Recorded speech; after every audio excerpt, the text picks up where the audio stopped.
All right. We know that the reading of the Ari or Zohar increases the connection. In fact, as I like to repeat this as often as I can, and that is,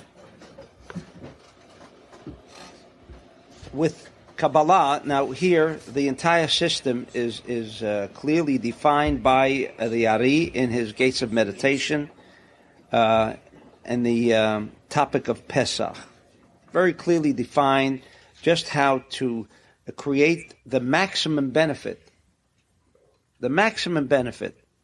In other words, to make the optimum connection with the world of reality, which means the world of Exodus. So we're not even discussing an Exodus that happened in Egypt. We are discussing an aspect that deals with freedom, and freedom of bondage, which is all the word Mitzrayim in Hebrew means. Meitzar. No, you feel closed in. You don't feel free. The word Mitzrayim, mentioned in the Torah, is not by chance the name of that country. The Zohar says that the root, and that's why it was the first exile, the root of all of the negativity in the world still exists to this day in Egypt.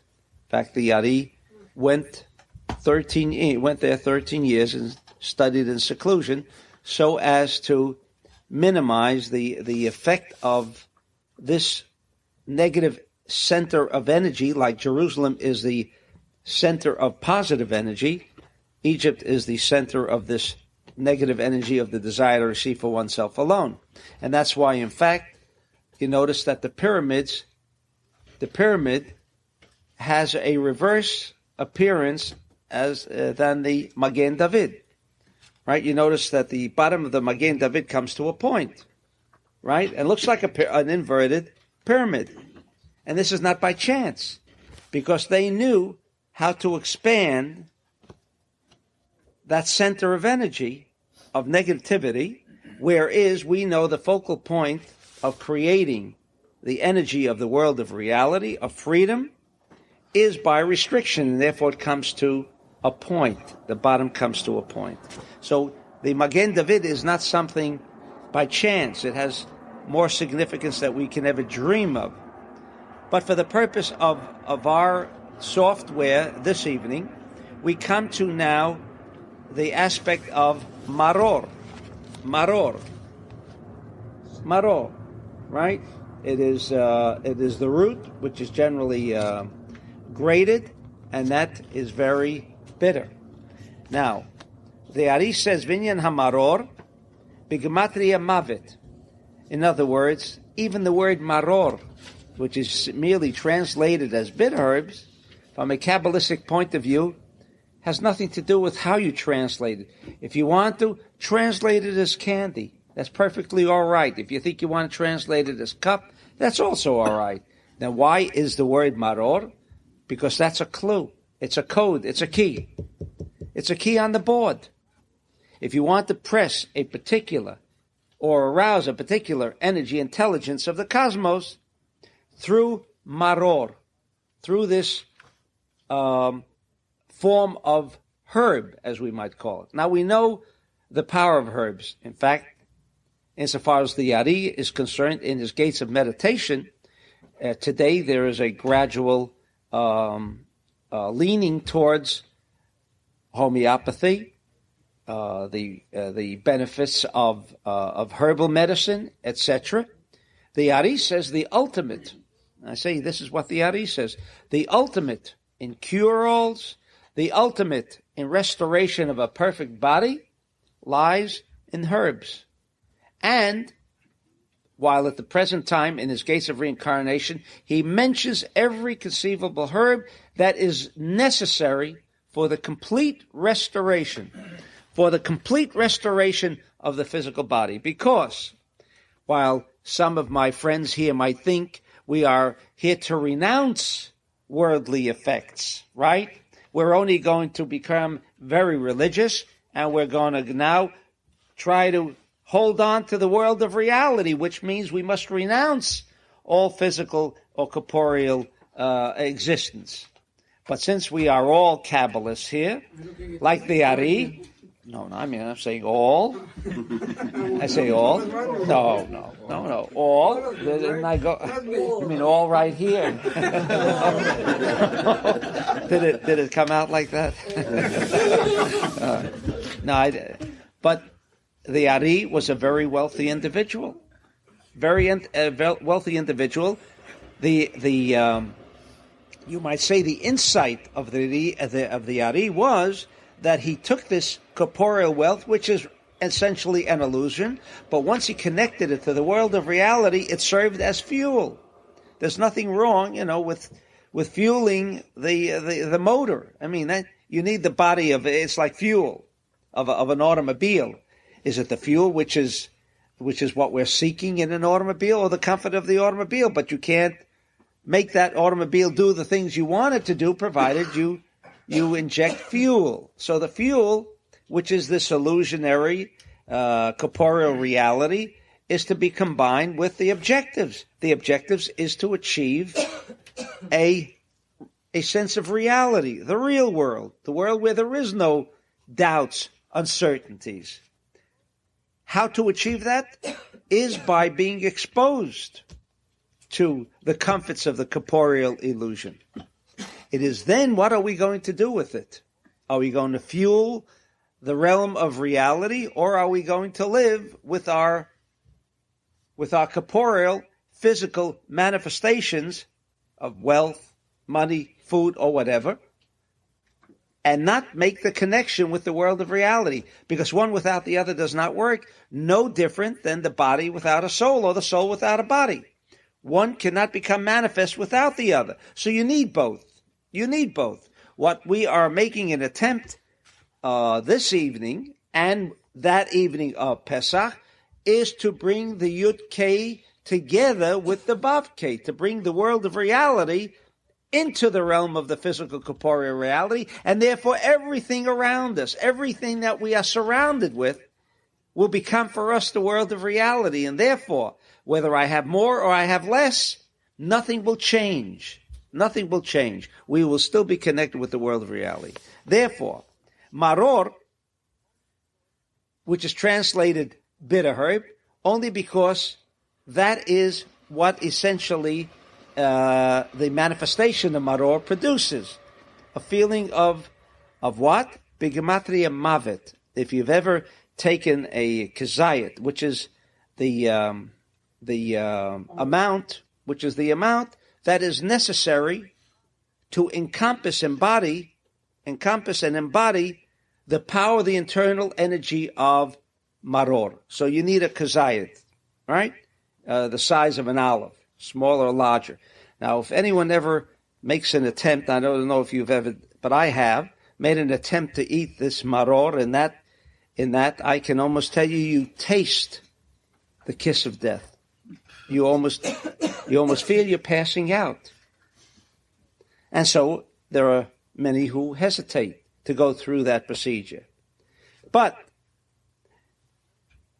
the clue of maror, because its numerical value is mavet, mem vav tav, which is 446, which is also not by chance, which is the same numerical value of maror, is what the Ari says, Bechinat hadinim hakashim.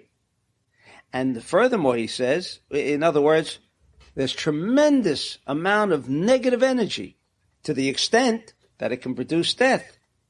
And if you'd like to play around with that, I mean, people play around with other kinds of drugs which bring them almost to near death. Why not try maror? The guarantee is that you don't die at the end of it. You don't get an overdose of it. Although it might, give you the illusionary feeling that you're going to pass out. But this is what we want. Grated or solid? No, grated only. Grated. Solid is no problem. Grated, yeah.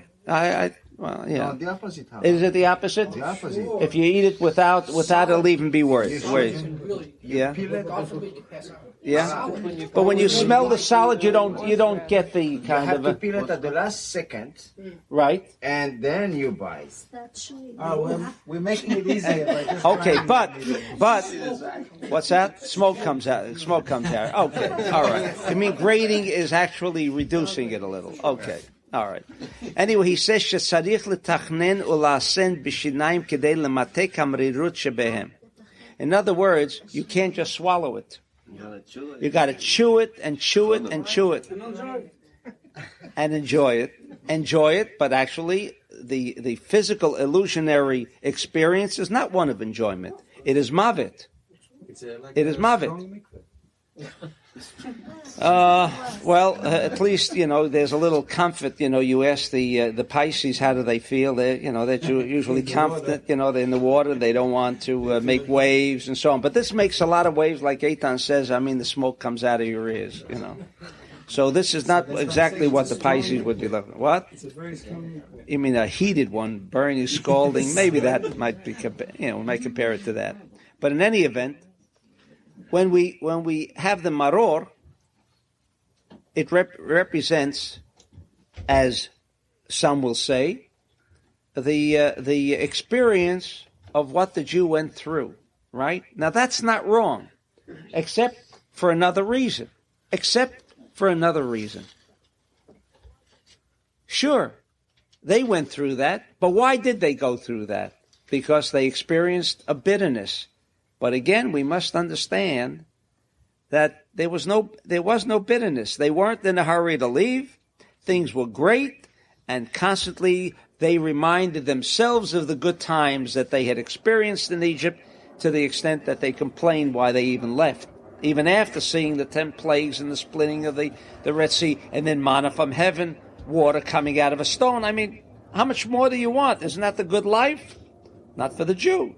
He still said, let me get back to Egypt, right? So, when they ate maror, it was not, did they eat maror? Did they have maror in Egypt? That's not even significant. It doesn't say that they did. But what they did experience is what maror is about. Does it create death? No, it's just like you're on the verge of dying.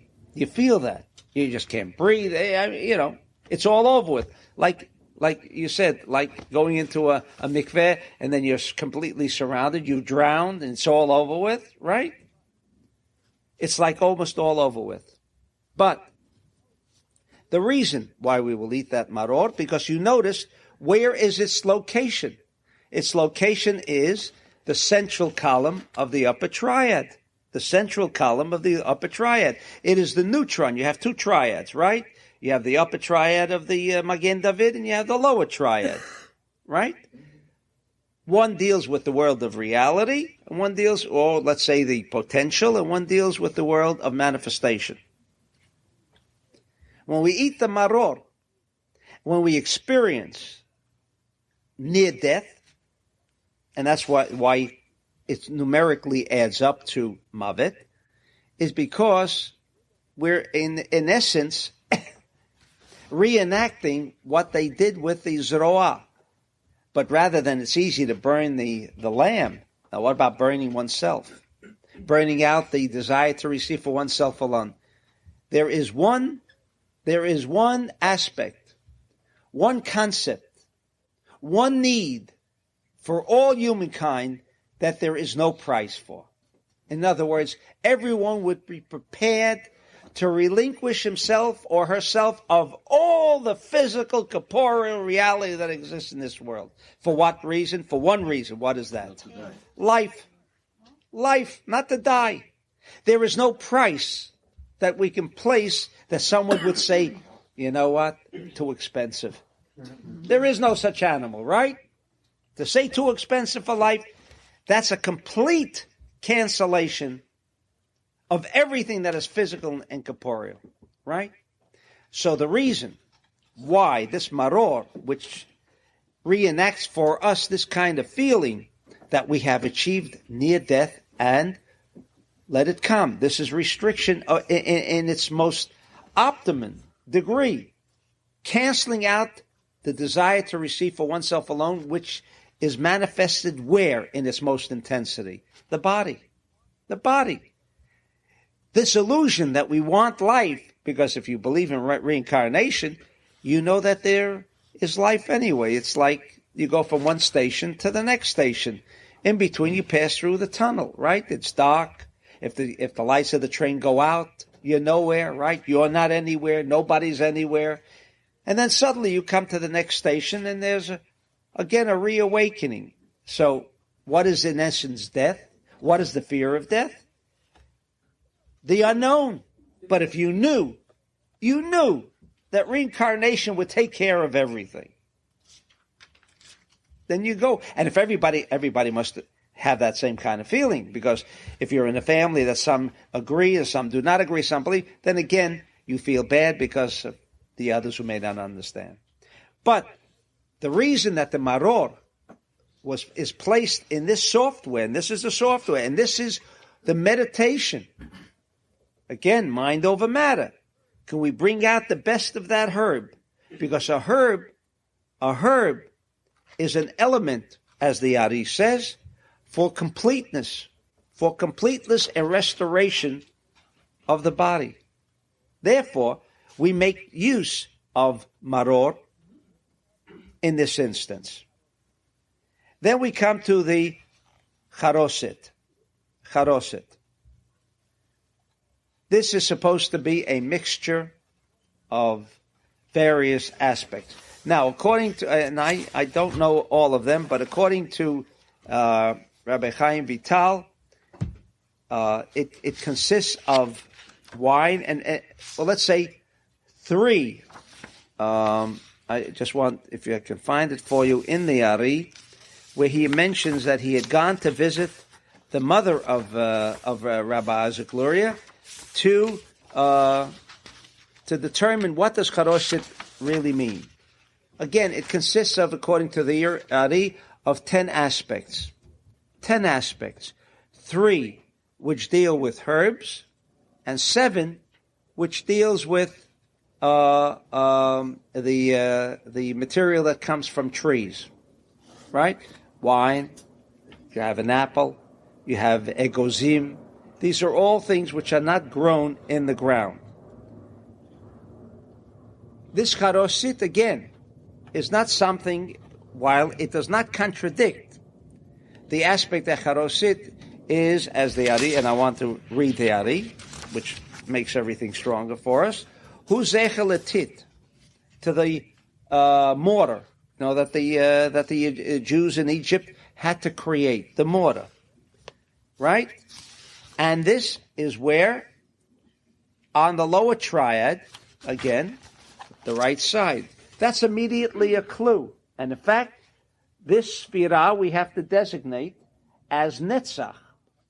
Herein will lie the power of victory. Do you imagine? A little thing called charoset, that will be our savior this night. We're establishing in this ke'ara, in this software, something called charoset, which will be a mixture of wine and some say dates. What's that? Dates. And rimonim. Various things that we create the mixture. Now, the Ari himself too says, doesn't that mean, isn't it indicative it's just a tradition, because the Jew had to work hard in making, the cement for putting together the bricks, right? Or the mortar that created the bricks. So isn't that indicative that it means something of that nature? But, again, and I don't want to raise the question, which many of you might ask, well, why do they have to give us these clues? Why couldn't they say outright what it is? Because the Ari says that the charoset is a code name. It's a code. It's a code for Rut Chas. Rut Chas. Samachet is what? Chayim. Chayim. It's a code. A code. In other words, you know, you have on your keyboard codes, right? This is the key for right column for Netzach. What is the code? Chas Rut. What does that mean? So the Ari explains. And this is all of the thoughts that have to go into when you establish this charoset. In other words, others look at this charoset as something, well, traditional. You get together different aspects and you put them into one little plate, and then later we're going to dip everything into the charoset. Tradition, right? We take the maror, we dip into it, and then we'll take the sandwich and we're going to dip into it. Later on, we'll come to that. Dipping in. Why are you dipping into it? Why are you dipping into it? What is victory? Victory has, there's two aspects. There's victory amiti and victory. There is a reality of victory, and then there is an illusion of victory. If one nation conquers another, but the people do not become integrated within this new empire, new country, and they maintain their own ideals and their own thoughts, and the minute that they can overthrow this kingdom, they will. You couldn't possibly call that victory. It's an illusionary victory. It may last 10 years, 50 years, or 200 years. But take all victorious empires. Over a period of time, they have disappeared. Would you consider then their victory as having been an eternal victory? No. When is there an eternal victory? When there is a complete cancellation of what the enemy represented. A complete cancellation of what the enemy represented. Then that enemy no longer has its own entity, but it lives within and integrated within the confines of this new empire. Ruth, what is Ruth?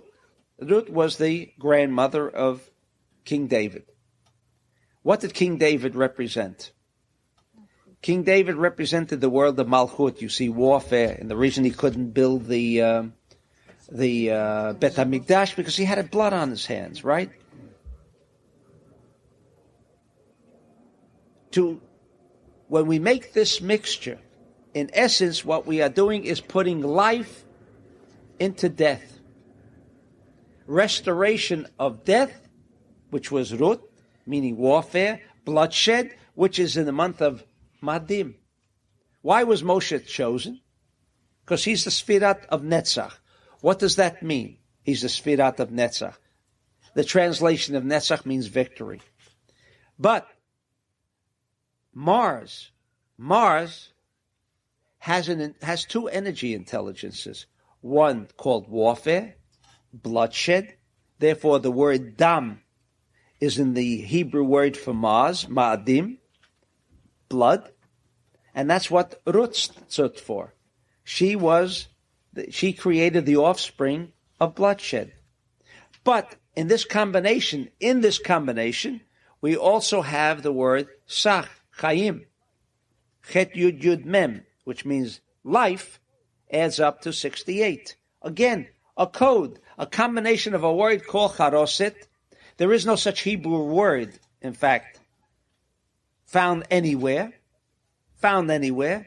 But since we are talking about producing codes have to come in the form of a code.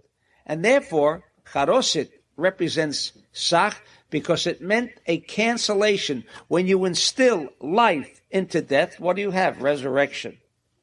The person is no longer dead.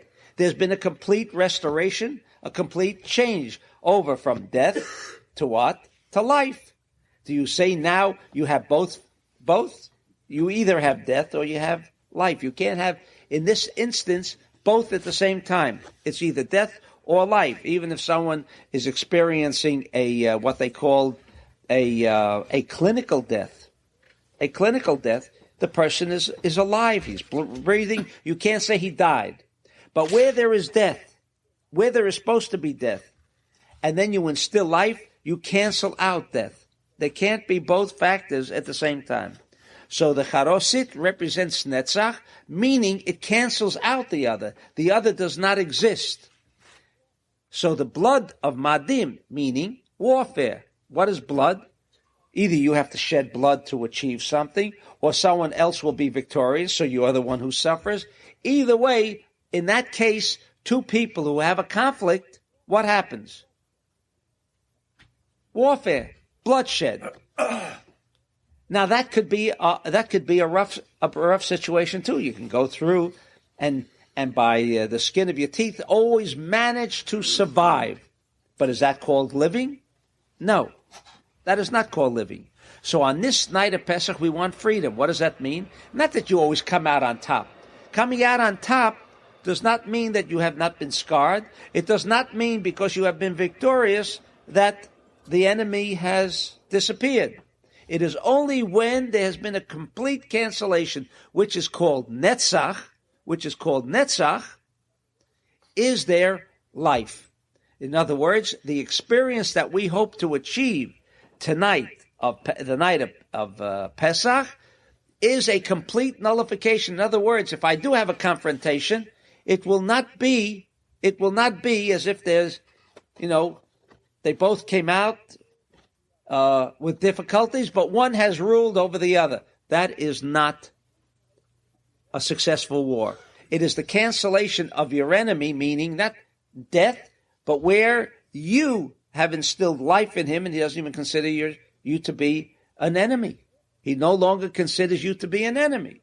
Therefore, the code word, charoset, this combination that we have to create charoset, we have to concentrate on instilling the word of netzach.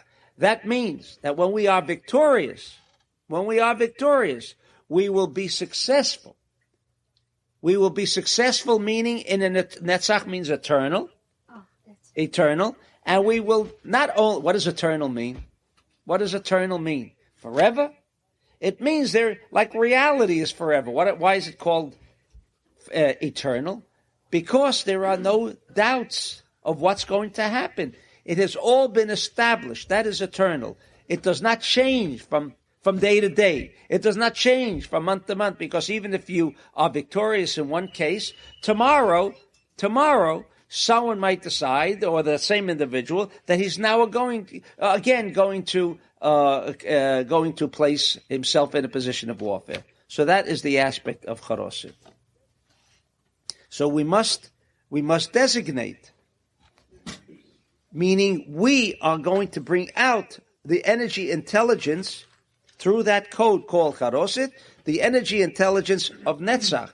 This is the only way that you draw it out, by actually speaking, talking to it. And if you think, or you still have some doubts about speaking to inanimate objects, then you're living in the dark ages. To consider this cup as something which is inanimate, that has no intelligence, you know that 99 9/10% of this cup has a magnificent cosmic dance that is going on within it. Very much alive. The illusion tells us on the 1%, well, nothing alive about this. You don't hear it. You don't see anything of any activity on behalf of this cup.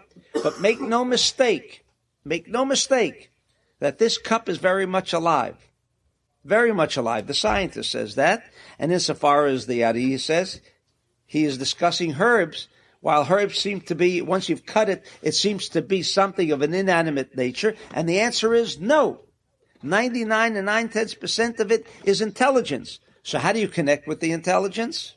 When you speak to the intelligence, when you direct that intelligence, and if we assume that man has control of his environment, has control of the cosmos, according to the Kabbalah, according to even some scientists, then we must designate and say, I want, out of this combination, the energy intelligence which this is capable of producing, which will be the Sfirat of Netzach. Because this is vital in this evening to cancel out all uncertainty. All right? Now we go to the left column of the lower triad of the Magen David. And as you have already, realized, we are really discussing the Magen David. And we come to the Karpas. Now there are many differences of opinion of whether the Karpas is parsley or it's petrozilia, as it is known, or it's celery. But they're all of the same family. Karpas. Again. What's that? This would be beneath Beitzah, right beneath the egg, because there's also a left column aspect. Oh, underneath.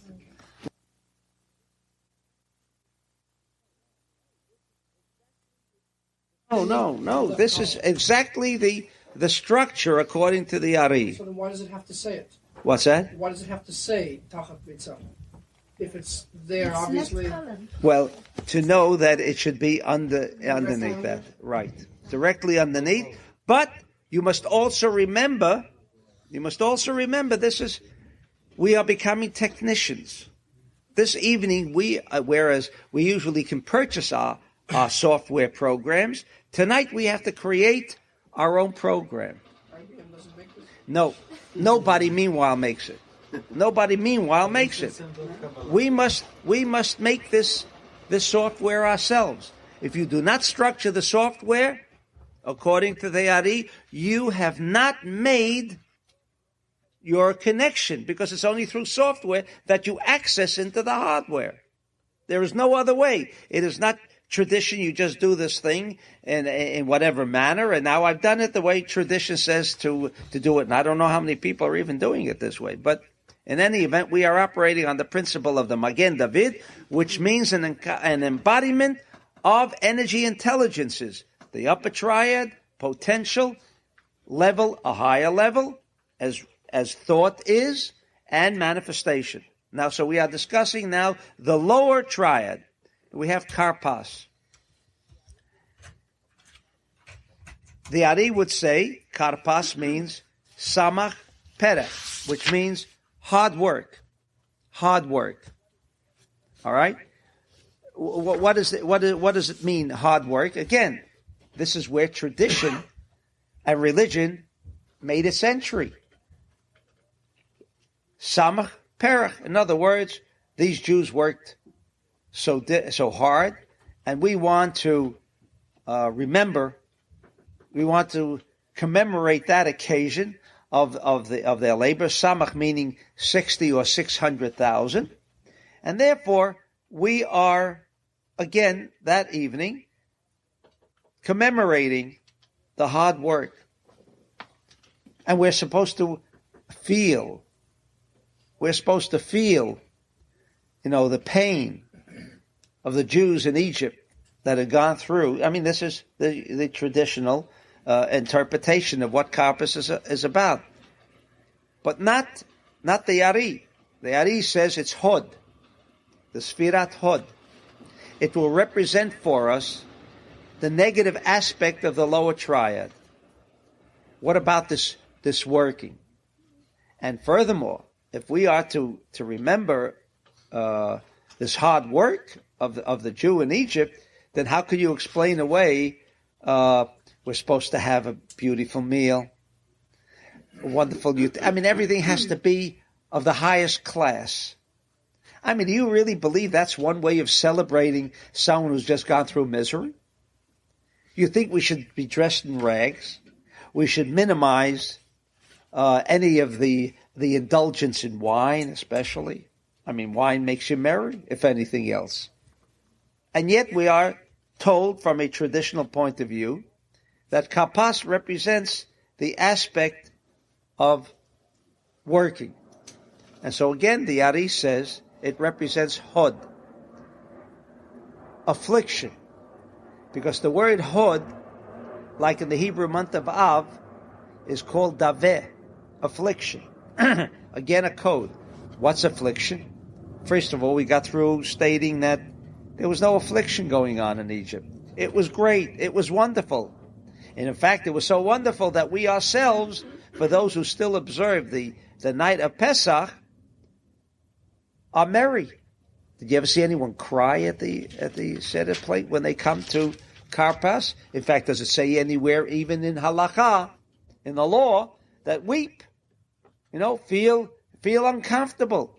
On the contrary, if you want to know about the halakha, you got to spread out like you've just experienced freedom. So how do you experience the karpas? It's affliction? What's that? Affliction, pain. We've been afflicted. We've been tortured, tormented. That's what the word daveh means. But it doesn't mean that. However, what it does mean is left column energy. The manifestation of activity, work. The word for Pesach means work, hard work. Do you know how many people in this universe or just on planet Earth, day in and day night, spend 5 hours on a highway, right?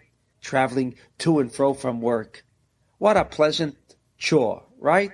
Is there anybody who enjoys it? Maybe if you're listening to our tapes in the car, you don't mind the trip taking that long.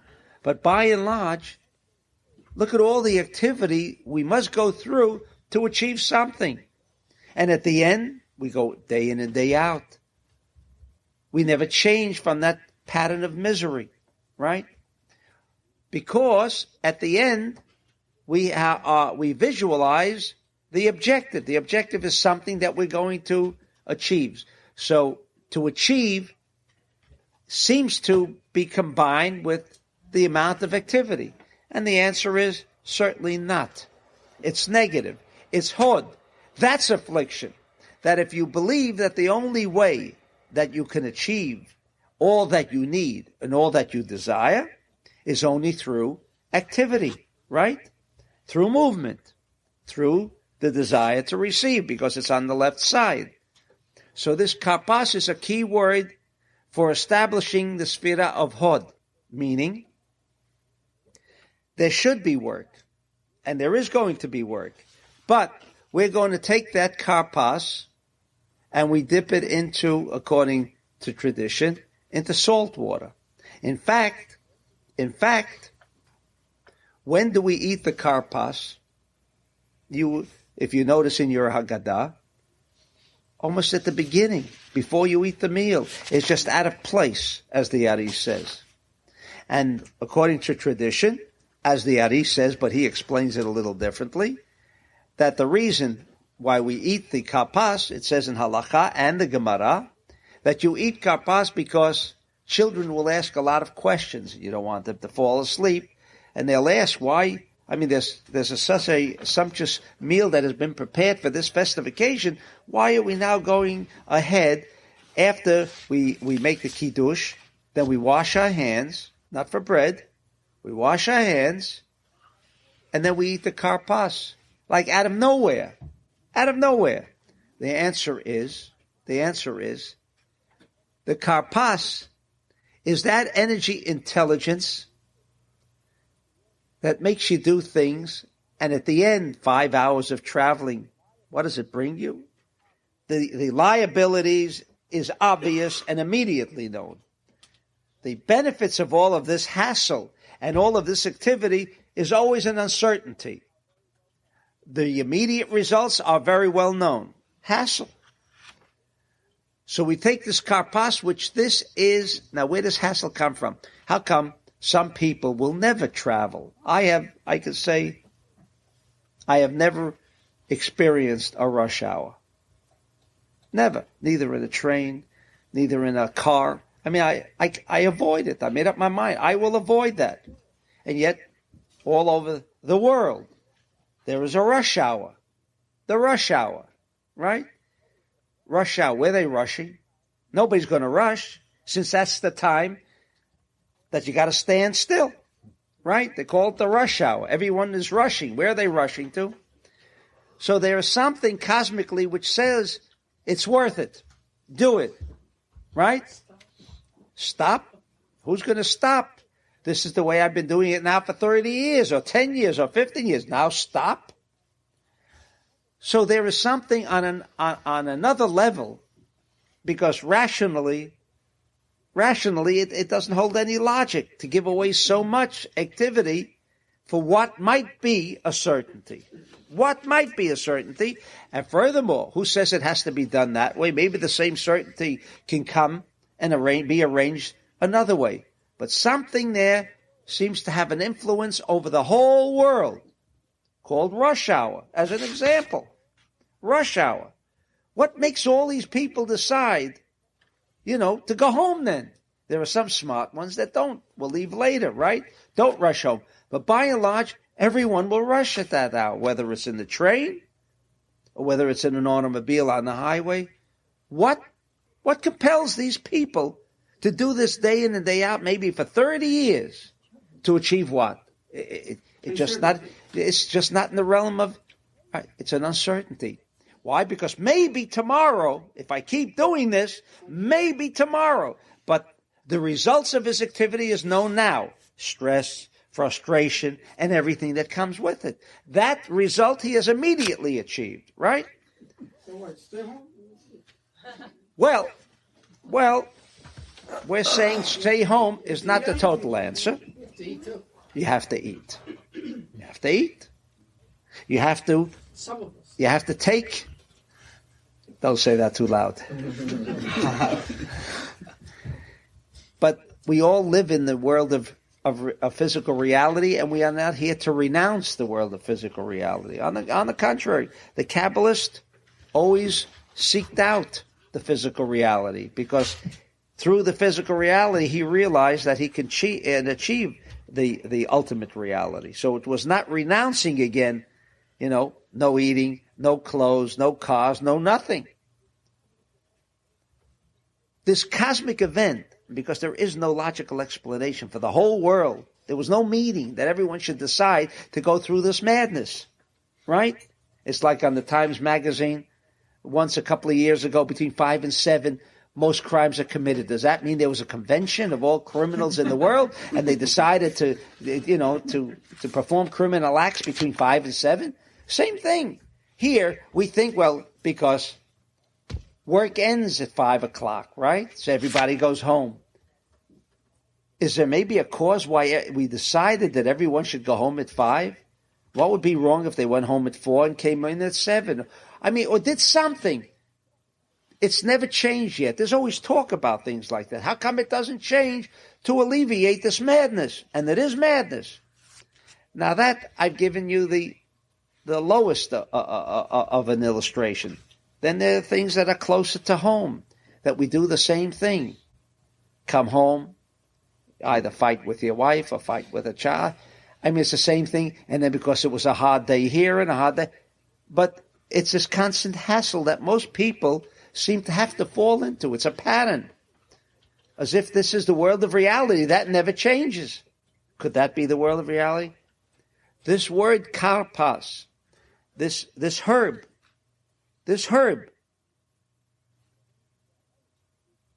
contains that, is the single element, physical element in this universe that embodies to the fullest extent, there can't be anything more than that, the fullest extent of creating a cosmic effect of hassle. Creating a cosmic effect of hassle. Where does it come from?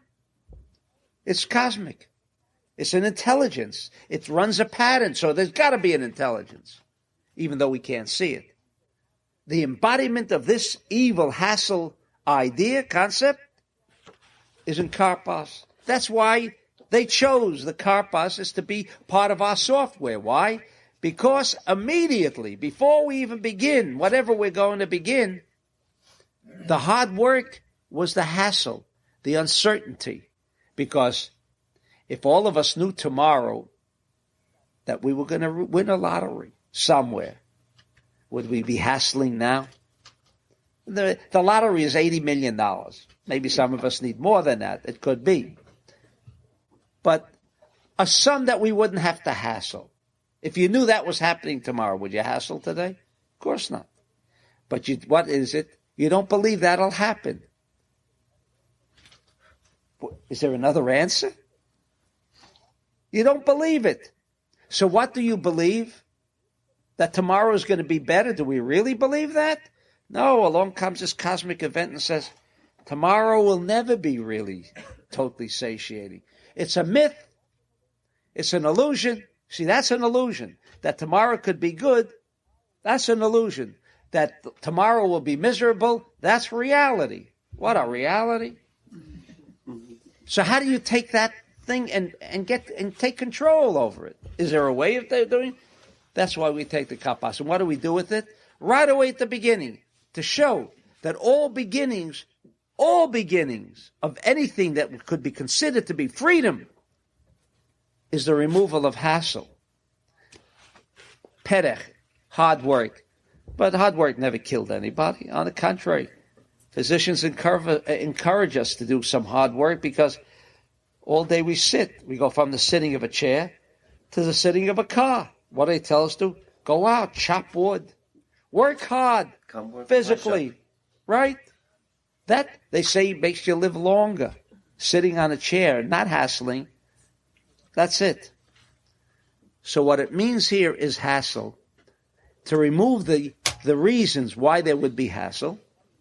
And we take this karpas, and what do we dip it into? Salt water. Why? Why do we perform this kind of act? Because that is the way we're going to eliminate. In other words, a tradition, my eye, my foot, nothing to do with tradition. We are taking an embodiment of karpas, and we are going to turn that into what? Into positive. You know what salt is? I mean, without salt, it's a saline solution. Water, it's the aspect of sharing, the aspect of positivity. It is the only thing that can bring something under control that we've been discussing all. This is what the matzah is about, the aspect of sharing. So that's why on our Seder plate we have to place this karpas, say this is hod, and then we are going to perform and create with our software the connection. If we can temper the karpas, then we have tempered that cosmic effect that says travel every day for 40 years in traffic, or travel the road of hassle. This is the purpose of it. And then we come down to the bottom, the lower level of the central column, called chazeret. Now chazeret is in Aramaic again, chasa, called chasa in Aramaic, which means, comes from the word chas, mercy. Mercy. Because the central column is what we call in Hebrew rega. If you're not too familiar, but we ask for time. Whenever someone does wrong to us, we're prone immediately to be judgmental.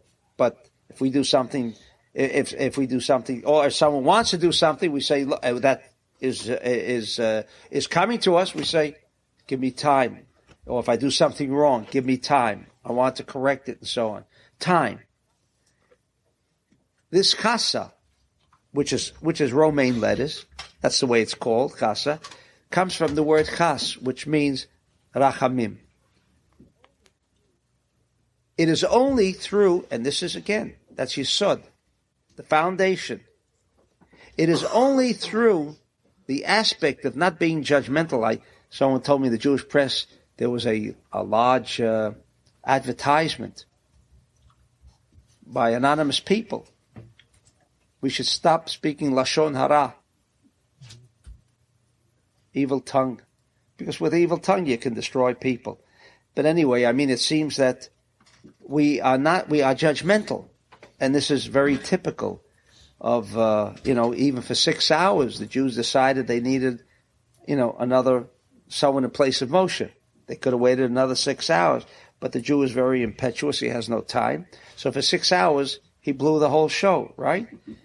Because he had gone out of the excess. He had come to Mount Sinai, where the world of revelation came about, meaning the world of reality became a revelation, and it was all over with. What happened? Moses had to come down, and short of 6 hours, they blew the whole thing. Time. Give time. What's that? Why have all bad things happen in sixes? Because it's yesod. Because it's indicative. And the question is very appropriate, and the answer is very appropriate too. Because this is the foundation.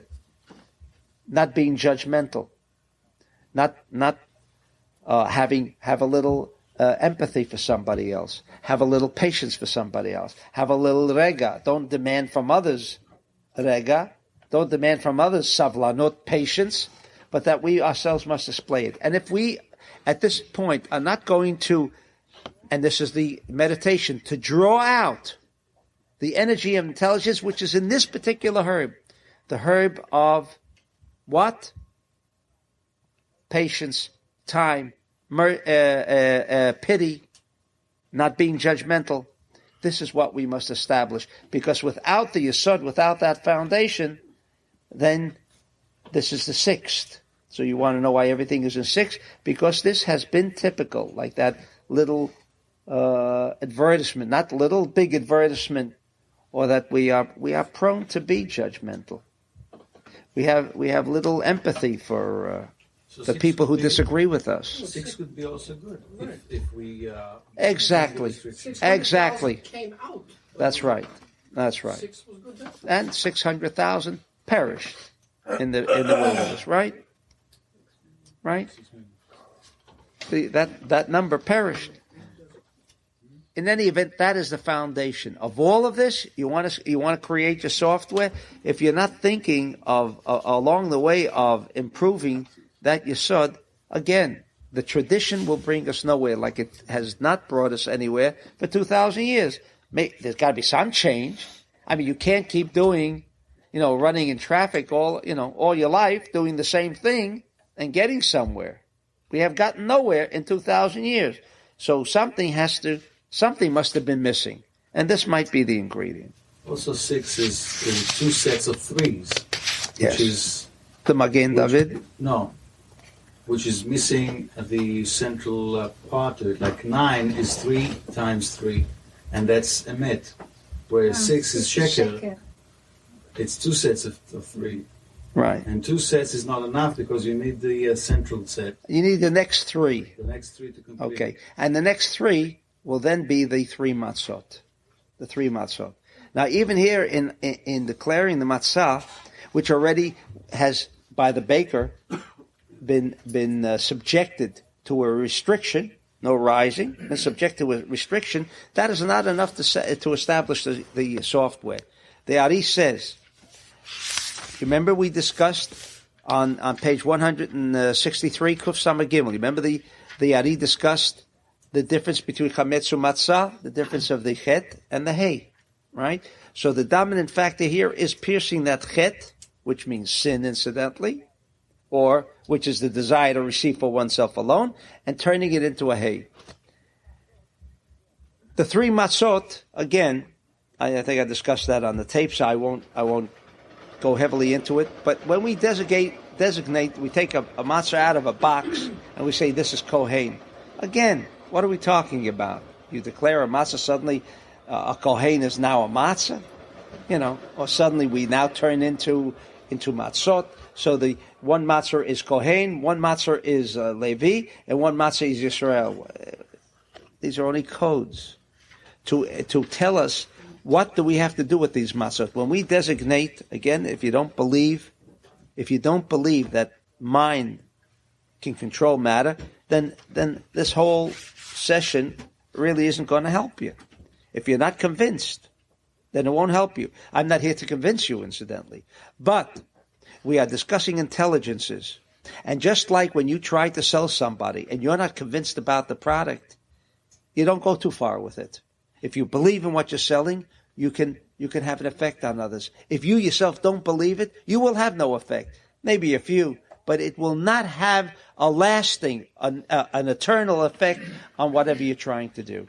If you have a good idea, or you want to share an idea, but if you don't believe in that idea, it can't make the connection. Why? Because your intelligence and the intelligence of the other individual will not meet.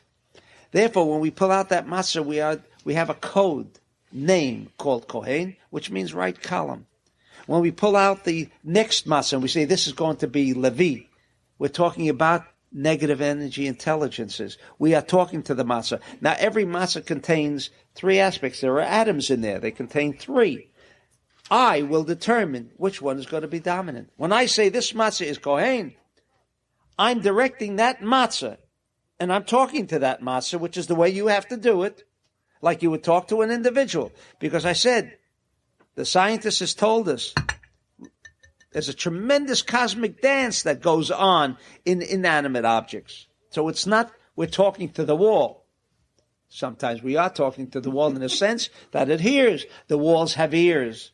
I wonder where that came from, right? The walls have ears. Yes, they hear. It's an intelligence. Maybe some of you are not used to that, only because the scientists didn't come out in bold letters and say, mind over matter. So we should understand that if I don't believe it or not, it's a fact. It is a fact according to the Kabbalistic understanding. Therefore, when we pull out that matzah, you've got three aspects, right, left, and central. You've got an electron, a proton, and a neutron. When I say Kohen, I'm saying the right aspect, the right energy intelligence of this matzah is going to be the dominant factor. And this is the way I set up my software. I've now got one matzah that must act in that capacity. I pull out the second matzah. Of the three energy intelligences, I say to this matzah, you are now going to be a negative aspect. Like in a bulb, you can't have a bulb and have a circuit of energy without a positive and a negative. And then the third matzah, Yisrael, that means the central column. He is indicative of enforcing the restriction, bringing together like the filament, which restricts electrical current, and therefore you have a circuit of energy. This is what the third matzah is doing. Now you have established three matzahs that will act for you, in establishing what? Your connection, your software that you have created will permit you access into the hardware, which is called the world of reality. Now, this is what he says is very important. Since we are discussing the aspect of matzah being the hay, that is the distinguishing factor between chametz and matzah, is the hay. Therefore, the hay, if you will notice the letter of the hay, it has one aspect of Daled Vav. You have a Daled, and you have the little leg that comes down, which could act as a Vav. It could also act as Daled Yud, right? And then you can have three Vavs. The right leg, the top, and the little leg. So you have three combinations over here. So the Ari says,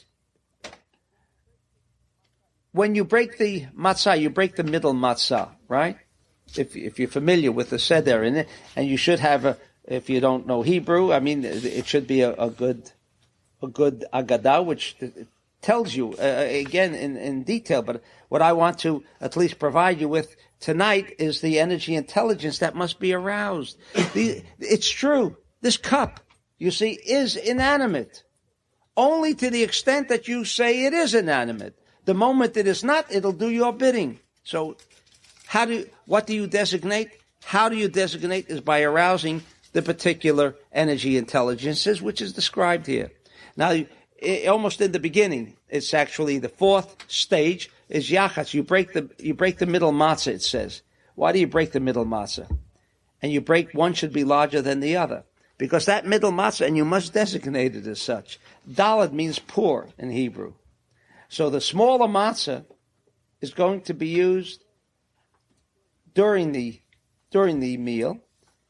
The bigger matzah is the vav. That will be the afikomen, says the Ari. You have to designate that bigger matzah as a vav. Now, vav is always indicative of sharing. Dal means receiving. When you split that matzah, you must go through that energy, thought, intelligence of designating that matzah that you have split into two, the levi into two, as one is daled, the smaller portion is dalet, it all fits in, and the afikomen as the vav. You also have, when we make that bracha over the matzah, I think you've established your hardware without getting into this. I just want to, insofar as the wine is concerned, because we're almost coming to the conclusion, the wine there's 4 cups. Now, I think you've heard enough about the business of 4 that you should know by now. This is not tradition, but we are discussing the power of the tetragrammaton. And we know why we make kiddush over wine, because wine, again, is a vessel that contains, according to the Ari, the maximum amount of the force, of any energy force in this universe, is controlled by wine. It acts as a channel. And therefore we use wine as kiddush, not because wine tastes well, but because wine can bring the force in a physical reality to me. Now, we have to do 4 kosot without getting into too much of the meditation, but at least you will have the minimal, and that is the first course you designate as the yud of the tetragrammaton. The second will be the first hey of the tetragrammaton. The third course, you have to say, this is going to be my third course, which is symbolic of the letter vav of the tetragrammaton. And the final course, the final cup, the fourth cup, you must designate as representing and portraying the final hey. That's why the matzot